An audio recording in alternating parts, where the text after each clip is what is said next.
Hadirin yang muliakan Allah Subhanahu wa taala.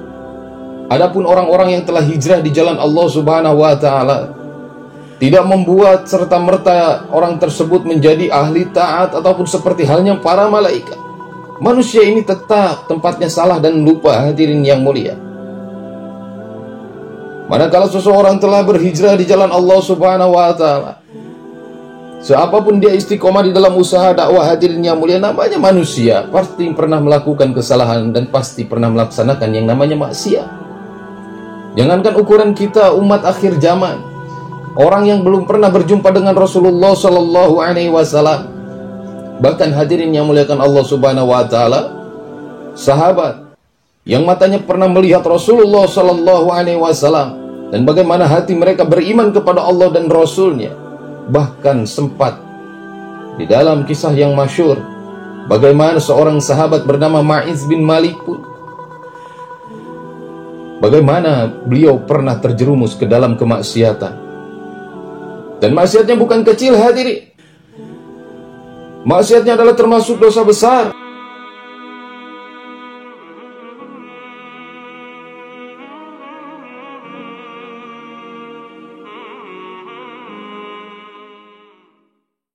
Hadirin yang mulakan Allah Subhanahu wa taala, adalah sesuatu yang besar yang telah Allah Subhanahu wa taala berikan terhadap ini umat.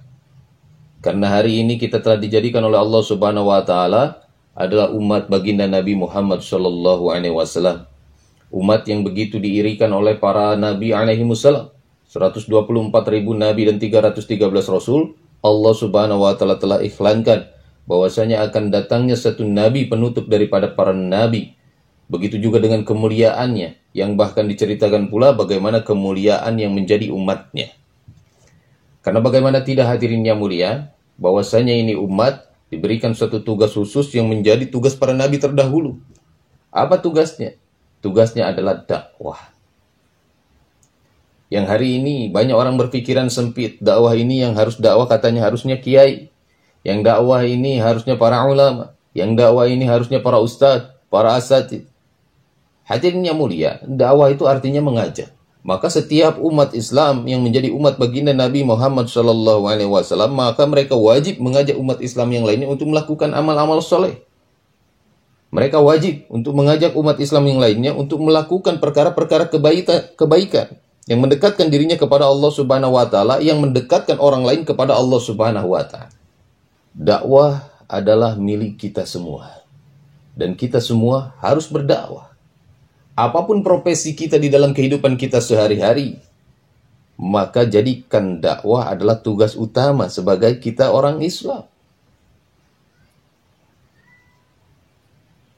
Maka kita hadirin yang muliakan Allah Subhanahu wa taala, yang telah Allah Subhanahu wa taala berikan kemudahan. Allah Subhanahu wa taala telah berikan kita pertolongannya. Allah Subhanahu wa taala telah berikan kita hidayahnya.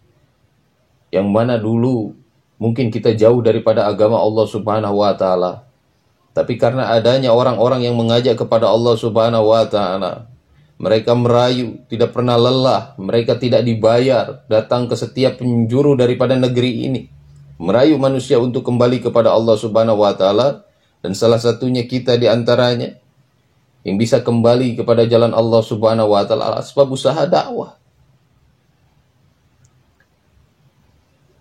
Maka dakwahnya para nabi ini, hadirin yang mulia, salah satu cirinya adalah mereka datang tanpa diundang.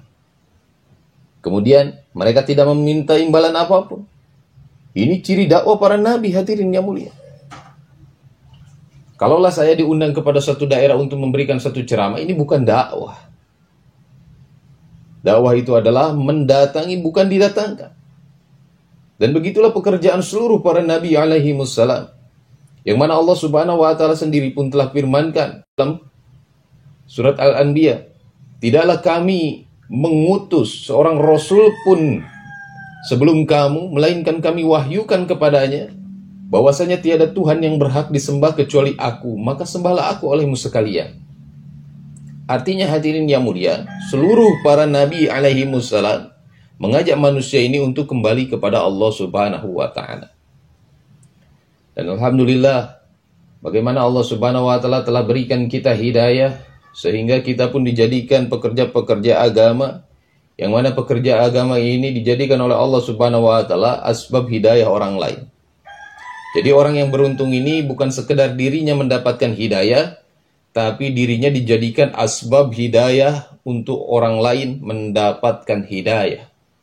Karena hadirin yang mulia, hajat yang terbesar yang harusnya dijadikan tujuan utama di dalam setiap umat, di dalam setiap hati seorang hamba, tujuannya adalah hidayah. Karena tanpa hidayahnya Allah Subhanahu wa taala, maka kita akan tersesat. Maka bagaimana hidayah itu bisa turun, hadirin yang mulia?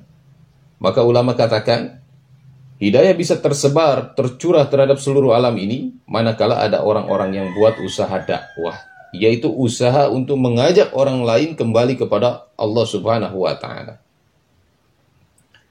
Banyak hari ini orang berpikir tentang dakwah dengan makna yang sempit, sehingga banyak konotasi-konotasi negatif yang berkembang di masyarakat manakala mengatakan,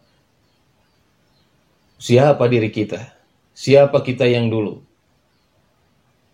Mungkin hadirin yang muliakan Allah Subhanahu wa taala, orang mengenal kita dulunya preman, orang mengenal kita dulunya orang yang tidak mengenal agama, orang yang dulunya mungkin jauh daripada Allah Subhanahu wa taala. Lah kok sekarang tiba-tiba berpenampilan sebagai ulama? Lah kok sekarang tiba-tiba berubah pakai gamis, pakai jubah, pakai sorban, menghidupkan sunnah-sunnah baginda Nabi Shallallahu Alaihi Wasallam. Ini semua asbab dakwah, hadirin yang mulia. Siapapun orang yang hijrahnya benar karena Allah Subhanahu wa taala, maka Allah Subhanahu wa taala akan perbaiki zahir dan batinnya. Hadirin yang muliakan Allah Subhanahu wa taala. Sering bagaimana orang-orang pun mengatakan, untuk apa berdakwah? Yang penting dakwahi dulu diri sendiri, baru orang lain. Untuk apa berdakwah? Karena dakwah ini urusannya ulama. Karena dakwah ini hukumnya fardu kifayah. Kalau udah ada orang yang dakwah, udah yang lain gak usah dakwah. Kadang-kadang hadirin yang mulia, mereka yang tidak faham tentang usaha dakwah ini, mereka mengatakan demikian. Cukuplah satu orang yang berdakwah, yang lain gak usah. Maka usaha dakwah seakan-akan dibebankan kepada orang-orang yang belajar agama saja, yang mondok saja. Padahal hadirin yang mulia, adalah dalam usaha dakwah, niat yang terpenting bagaimana mengajak orang lain ini kepada Allah, bukan kepada diri kita. Yang kemudian, bagaimana dalam usaha dakwah pun kita ini, hadirin yang mulia, kita belajar ini mendakwahi diri kita sendiri. Karena usaha dakwah ini, hadirin yang mulia, sering dikatakan sebagaimana seseorang yang melemparkan bola ke tembok. Maka pantulannya itu akan kembali kepada kita. Sekencang-kencangnya kita melemparkan bola ke tembok, maka itu pun akan kencang kepada diri kita. Artinya apa, hadirin yang muliakan Allah Subhanahu wa taala? Kita buat usaha dakwah ini bukan untuk mendakwahi orang lain, tetapi pada hakikatnya adalah mendakwahi diri kita sendiri. Betul. Secara hukum mungkin dakwah dikatakan fardu kifayah. Ada satu orang berdakwah, yang lain lepas daripada tuntutan untuk dakwah. Hadirin yang muliakan Allah Subhanahu wa taala, manakala di satu kampung ada satu orang meninggal, kemudian cukup yang memandikan ini beberapa orang saja, maka yang lain terwakili. Nah, ini yang dinamakan fardu kifayah. Tetapi hadirin yang mulia, untuk memandikan dan membersihkan diri sendiri ini hukumnya wajib. Karena Allah Subhanahu wa taala mencintai sesuatu yang bersih. Maka membersihkan diri kita ini adalah kewajiban. Begitu juga dalam usaha dakwah ini, hadirin yang mulia. Jika kita melihat dari beberapa sisi, ketika orang mengatakan bahwa ini dakwah ini adalah fardu kifayah, cukup seseorang atau beberapa orang berdakwah, yang lain tidak usah berdakwah. Mungkin bisa dikatakan demikian. Tetapi manakala niat kita dakwah untuk diri kita sendiri, maka ini adalah wajib. Hadirin yang muliakan Allah Subhanahu wa taala. Adapun orang-orang yang telah hijrah di jalan Allah Subhanahu wa taala, tidak membuat serta-merta orang tersebut menjadi ahli taat ataupun seperti halnya para malaikat. Manusia ini tetap tempatnya salah dan lupa, hadirin yang mulia. Manakala seseorang telah berhijrah di jalan Allah Subhanahu wa taala, Seapapun dia istiqomah di dalam usaha dakwah, hadirin yang mulia, namanya manusia, pasti pernah melakukan kesalahan dan pasti pernah melaksanakan yang namanya maksiat. Jangankan ukuran kita umat akhir zaman, orang yang belum pernah berjumpa dengan Rasulullah Sallallahu Alaihi Wasallam, bahkan hadirin yang muliakan Allah Subhanahu Wa Taala, sahabat yang matanya pernah melihat Rasulullah Sallallahu Alaihi Wasallam dan bagaimana hati mereka beriman kepada Allah dan Rasulnya. Bahkan sempat di dalam kisah yang masyhur, bagaimana seorang sahabat bernama Ma'iz bin Malik pun, bagaimana beliau pernah terjerumus ke dalam kemaksiatan. Dan maksiatnya bukan kecil, hadirin.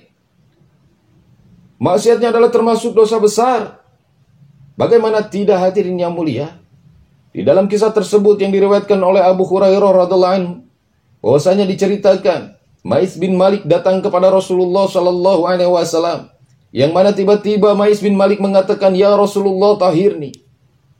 Ya Rasulullah, sucikan aku."